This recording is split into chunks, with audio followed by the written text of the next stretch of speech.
Say, man, Grammy Award-winning rapper, producer, songwriter, and visionary from the Chi-Town, Lupe Fiasco, sat down and did an interview on Way Up with Angela Yee, and he discussed a variety of different topics. Some we're going to get into a little later now. If you're not familiar with Lupe Fiasco, he was one of the hardest artists to do it back in the early 2000s with songs that made the Billboard Hot 100 like The Show Must Go On, Battle Scars, Superstar, Out My Head, and Touch the Sky.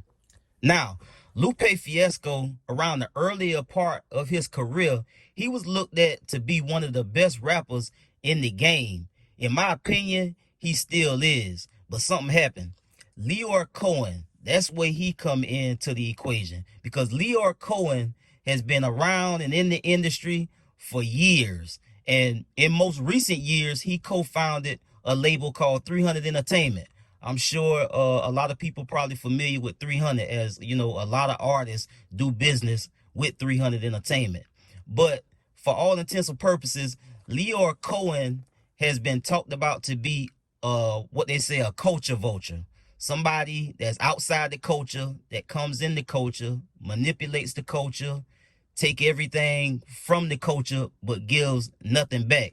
Also, Lupe Fiasco is going to get into his experience with dealing with Lyor Cohen, and how when it was time for him to restructure his deal, Lyor Cohen pretty much tried to manipulate the process and finesse him, basically, pretty much put him in a position where Lyor Cohen would get all of the benefit, or the majority of the benefit, and Lupe really wasn't going to get a whole lot of nothing.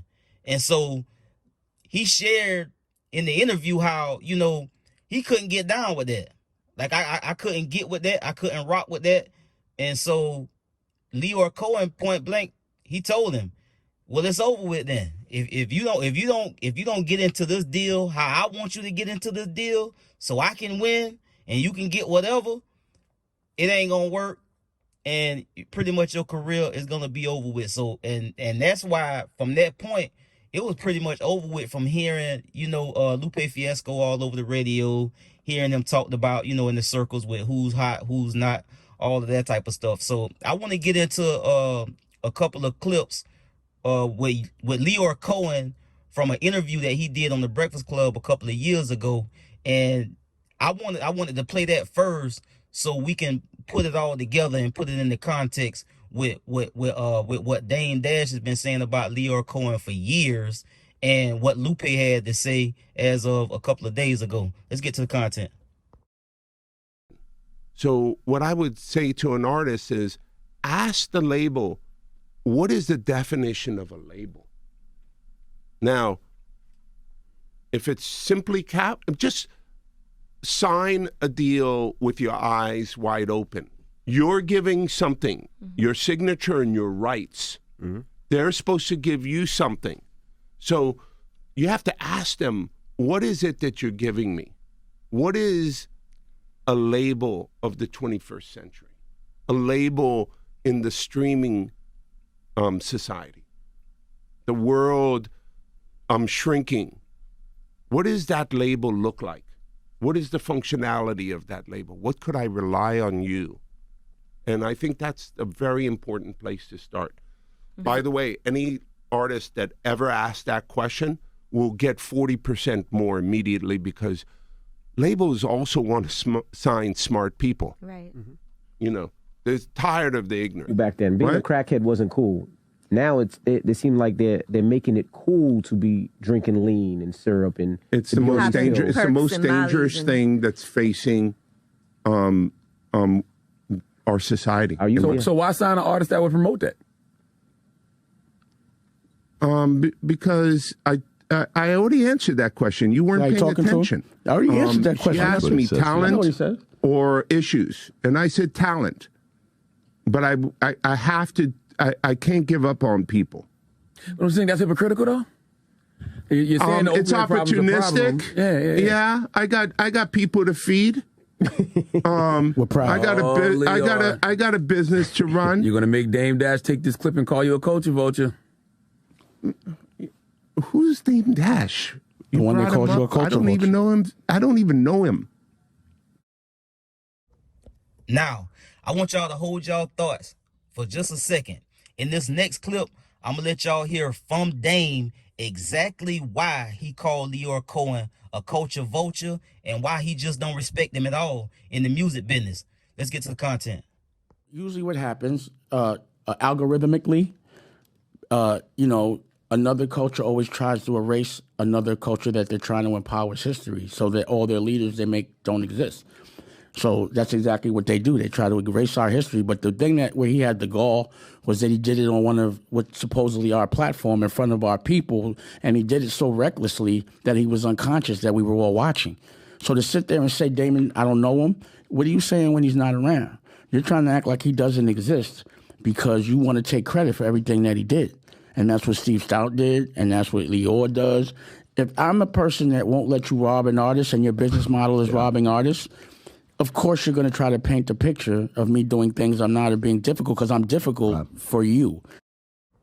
So now, you just heard from Dame himself say specifically why he do not like Lyor Cohen. He said point blank what his issue is with Lyor Cohen, and he feel like Lyor Cohen always put his artists in a situation to where he can take advantage of them. And that's what he don't like about Lyor Cohen, and that's why he nicknamed him the culture vulture.